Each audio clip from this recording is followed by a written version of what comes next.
आज खबरों से भरपूर दिन है। बहुत सारी खबरें तो सुप्रीम कोर्ट से रिलेट करती हैं, लेकिन एक और पावरफुल अपॉइंटमेंट भी आज ही के दिन हुई है। नए DGISI जनरल आसिम उनकी तैनाती की गई है। किसी ज़माने में कोर कमांडर पिंडी इनके वालिद जनरल GM मलिक, वो हम लोग उनसे नए नए आए थे इस प्रोफेशन में, तो उस वक्त उनसे तारुफ था कि पिंडी के कोर कमांडर हैं। ये उनके साहबजादे हैं, ये भी जनरल बने हैं, लेफ्टिनेंट जनरल, और DGISI के तौर पर आज इनकी तैनाती की गई है। इसके ऊपर प्रोग्राम में आगे चल के बात करेंगे, लेकिन आज सबसे इम्पॉर्टेंट और जो बड़ी खबर है वो सुप्रीम कोर्ट से तफसीली फ़ैसला है पाकिस्तान तहरीक इंसाफ की रिज़र्व सीटों के हवाले से। और सुप्रीम कोर्ट ने बड़ी तफसील के साथ उसके ऊपर कॉन्स्टिट्यूशनल जो आर्टिकल हैं उनकी भी वजाहत कर दी है। जो इलेक्शन रूल्स के अंदर एक उनका रूल 94 है, उसको आइन से मुतसादिम करार दे दिया।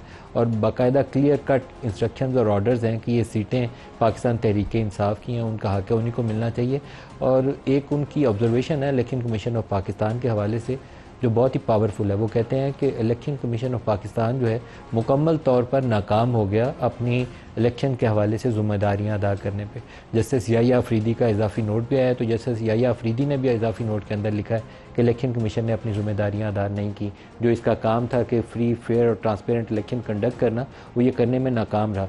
एक बात उन्होंने कही कि तहरीक इंसाफ की पिटीशन जो थी वो सुप्रीम कोर्ट के सामने नहीं थी, डिस्पाइट द फैक्ट कि 3 जून से केस चल रहा था। 26 को इन्होंने दरख्वास्त एक दायर की, लेकिन साथ वो कहते हैं कि सीटें तहरीक इंसाफ की थीं, ये सीटें किसी और की नहीं हैं। और पाकिस्तान तहरीक इंसाफ एक पोलिटिकल पार्टी के तौर पर एग्जिस्ट करती है, और ये पाकिस्तानी वोटर्स का फंडामेंटल राइट है कि वो किसे मुंतखब करना चाहते हैं। इसके ऊपर कोई बहाना नहीं है, जजेस ने करार दिया। इसी तरीके से जो सुप्रीम कोर्ट का ऑर्डर था बल्ले का निशान वापस लेने का, उसके ऊपर भी राय दी। और जो 2 जजेस का इख्तलाफी नोट इस तफसीली फ़ैसले से पहले आ गया, तो इस 70 सफ़ात की जजमेंट में पैरा 120 और 121 है, जो उन 2 जजेस के जो ऑब्जर्वेशन है उनको बड़े स्ट्रॉन्ग वर्डिड में उनको डिस्कस करता है, बड़े सख्त अल्फाज का चुनाव किया है उनके उस इख्तलाफी नोट को जो इस तफसीली फ़ैसले से पहले आया है। प्रोग्राम में आगे चलेंगे तो उसके ऊपर भी बात करेंगे, लेकिन अभी दिन आगे चल रहा था तो एक और नई डेवलपमेंट हुई है। हुकूमत ने बड़े ढोल बजाए थे कि बड़ा क्रेडिट लिया था कि हमने practice and procedures act supreme court के अंदर ट्रांसपेरेंसी ले आए। अब कोई एक फ़र्द वाहद जो है उसका इख्तियार नहीं है कि कौन सा बेंच बनेगा। बेंच फिक्सिंग के इल्ज़ामात PMLN से, आई थिंक अगर मैं कोई कोशिश करूं तो मुझे मरियम नवाज़ की हो सकता है स्टेटमेंट्स मिल जाए बेंच फिक्सिंग के ऊपर। तो बेंच फिक्सिंग का इल्ज़ाम किसके ऊपर था? बंदयाल साहब के ऊपर, जस्टिस उमर अतिया बंदयाल के ऊपर, कि वो मर्ज़ी के बेंच बनाते हैं। 3 जज वो कहा जाता था, जस्टिस एजाजुल हसन, जस्टिस मुनीब अख्तर या जस्टिस मुज़ाहिर अली अकबर नकवी, और चौथे वो खुद। इससे बाहर वो निकलते ही नहीं है। और ख़ास तौर पर जहाँ PTI और PMLN के मामला आ जाएंगे, नून लीग के इल्ज़ाम थे, मैं इल्ज़ाम नहीं आयद कर रहा, तो इसके ऊपर प्रैक्टिस एंड प्रोसीजर एक्ट बना तो बहुत ढोल पीटे गए कि हमने तो ट्रांसपेरेंसी ले आए हैं, जमहूरियत आ गई है सुप्रीम कोर्ट के अंदर भी, और बहुत मेरिट के ऊपर फैसले होंगे। खुद मौजूदा चीफ जस्टिस काजी फायद ईसा साहब ने एक बड़ी पोजीशन ली, एक तगड़ी पोजीशन ली, और तब तक ये अपने चैम्बर के अंदर बैठते रहे, कोर्ट प्रोसीडिंग का हिस्सा नहीं बने जब तक वो प्रैक्टिस एंड प्रोसीजर्स के हवाले से फैसला नहीं हो जाता। तो वो सारे मामला होने के बाद एक्ट भी बन गया, सुप्रीम कोर्ट ने उसको एक्सेप्ट भी कर लिया।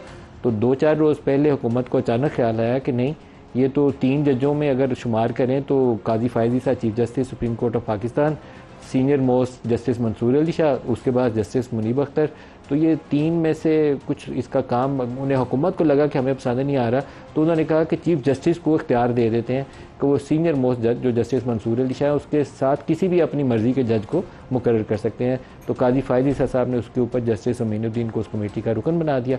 आज जस्टिस मंसूर अली शाह जब उस कमेटी का इजलास हो रहा था तो उसमें शामिल होने से उन्होंने गुरेज किया, और उसके बाद एक ख़त लिखा है जिसके अंदर जो उनका चौथा है पैरा, उसके अंदर उन्होंने कहा कि मौजूदा कॉन्स्टिट्यूशनल क्राइसिस के अंदर, ये अल्फाज हैं जस्टिस मंसूर अली शाह के, मौजूदा कॉन्स्टिट्यूशनल क्राइसिस, उन्होंने इसको कॉन्स्टिट्यूशनल क्राइसिस दिया। ये जो सारी अभी अदलिया की, पार्लिमान के और इलेक्शन कमीशन ऑफ पाकिस्तान के मबैन एक किस्म का तनाव चल रहा है, उसको कहा कि मौजूदा कॉन्स्टिट्यूशनल क्राइसिस में ऐसी जल्दी क्या थी कि चीफ जस्टिस ने इधर से एक्ट बना, फौरी तौर पर इधर से ऑर्डिनेंस आया और फौरी तौर पर नई कमेटी तश्कील दे दी।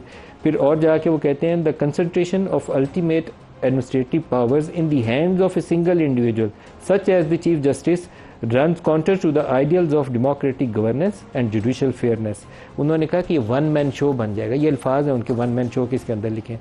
फिर इसी तरीके से वो अपने लास्ट सफ़े पे जाके कहते हैं कि चीफ जस्टिस ने ये कमेटी जो कॉन्स्टिट्यूट कर रही है ये without any lawful jurisdiction and without consultation with his colleagues colleague judges seems to offend these principles and verdict of the full court। ये फुल कोर्ट की तरफ वो कहते हैं मामला जाना चाहिए था, वो इसके ऊपर जायज़ा लेती, उसके बगैर ये मामला ठीक नहीं है। इसी तरीके से ये राजा आमिर की कोई जजमेंट है जिसके अंदर ये कोर्ट वर्किंग के हवाले से तरीकाकार तय किया गया था, उसके ऊपर भी उन्होंने अपनी राय का इजहार किया।